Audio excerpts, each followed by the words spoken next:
नमस्कार मित्रांनो, आपला विचार या माझ्या यूट्यूब चॅनलवरती आपल्या सर्वांचे स्वागत आहे। मित्रांनो, आज आपण ज्या विषयाची माहिती पाहणार आहोत तो आहे ऑलिम्पिक खेळ। या जुनी परंपरा लाभलेल्या जागतिक दर्जाच्या खेळाच्या स्पर्धा आहेत।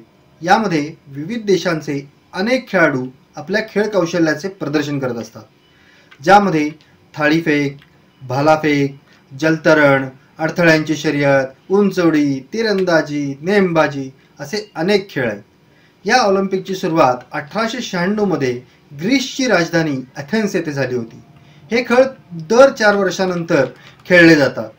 यावर्षी हे खेळ फ्रान्सची राजधानी पॅरिस येथे होत असून त्यात 32 स्पोर्ट्समधले 329 इव्हेंट आहेत।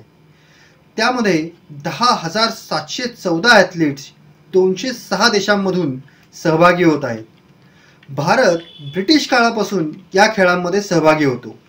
1900 साली नॉर्मन प्रिचर या धावपटूनं भारतासाठी 2 रौप्य पदकं मिळवली होती। आजपर्यंत भारताने एकूण 10 सुवर्ण, 9 रौप्य, 16 कांस्य पदकं मिळवली आहेत। या 10 सुवर्ण पदकांमध्ये भारताचा राष्ट्रीय खेळ हॉकी आहे, ज्यामध्ये भारताला 8 सुवर्ण पदकं मिळाली आहेत। ही पदकं मिळवत असताना त्यामध्ये सर्वात उल्लेखनीय कामगिरी आणि रेकॉर्ड बनवणारे भारतीय हॉकीपटू मेजर ध्यानचंद आणि उधम सिंग यांचा उल्लेख आवर्जून करावा लागतो। भारताने इंडिव्हिज्युअल खेळामधले पहिले सुवर्ण पदक हे 2008 बीजिंग ऑलिम्पिक येथे मिळवले होते। भारतीय नेमबाज अभिनव बिंद्राने ते भारतासाठी खेचून आणले। त्यानंतर ॲथलेटिक्समधील भालाफेकमधले सुवर्ण पदक हे 2020 टोकियो ऑलिम्पिकमध्ये नीरज चोपडा याने मिळवले। भारत दर ऑलिम्पिकमध्ये आपले खेळाडू पाठवतो, परंतु 2016 रिओ ऑलिम्पिकपासून भारताचा ऑलिम्पिक संघ हा कायम 100 खेळाडूंपेक्षा जास्तीचा राहिला आहे। यावर्षी भारताने 112 खेळाडू 16 खेळांसाठी पाठवले आहेत, ज्यामध्ये 4 खेळाडू आणि 1 हॉकी संघ असा आहे ज्यांना मागच्या ऑलिम्पिकमध्ये सुद्धा मेडल मिळाले आहे। त्यातलं पहिलं नाव येतं नीरज चोपडा, ज्याने भालाफेकमध्ये गोल्ड मेडल मिळवलं। त्याने 87.58 मीटर एवढा लांब भाला फेकला होता। त्यानंतर येते भारताची वेट लिफ्टर मीराबाई चानू। हिने रौप्य पदक मिळवले होते, ज्यामध्ये तिने 202 किलो असे एकूण वजन उचलले। त्यातील 115 किलो क्लीन आणि जर्क आणि 87 किलो हे स्नॅचमध्ये तिने उचलले होते। त्यानंतर येते लवलिना बोर्गोहॅन, जिने 4-1 या फरकाने क्वार्टर फायनल जिंकली, परंतु सेमीफायनलमध्ये तिचा पराभव झाला। परंतु बॉक्सिंगमध्ये 2 कांस्य पदकं असल्यामुळे तिला कांस्य पदक मिळाले। यावर्षी तिचे लक्ष सुद्धा सुवर्ण पदकाकडे आहे।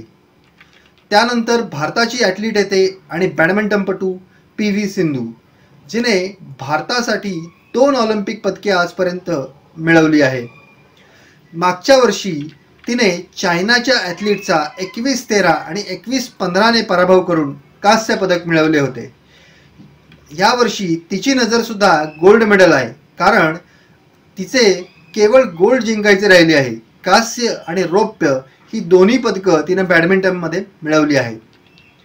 आणि मग भारताचा सर्वोत्कृष्ट खेळ तो भारताचा हॉकी।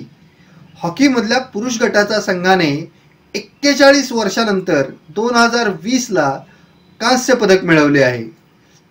भारतीय खेळ चाहत्यांसाठी यावर्षी खेळाडूंकडून खूप साऱ्या अपेक्षा आहेत, ते पूर्ण करतील असा मला विश्वास आहे। 30 तारखेपासून भारतीय खेळाडूंचे सामने सुरू होणार आहेत। ते आपल्याला जिओ सिनेमावरती पाहता सुद्धा येणार आहेत। या सामन्यांचे विश्लेषण सुद्धा आपण आपल्या कार्यक्रमामध्ये पाहणार आहोत। ऑलिम्पिक संदर्भातील पुढील भाग बघायला नक्की विसरू नका। आणि जर हा व्हिडिओ आवडला असेल तर लाईक, शेअर आणि सबस्क्राईब करा। जय श्रीराम।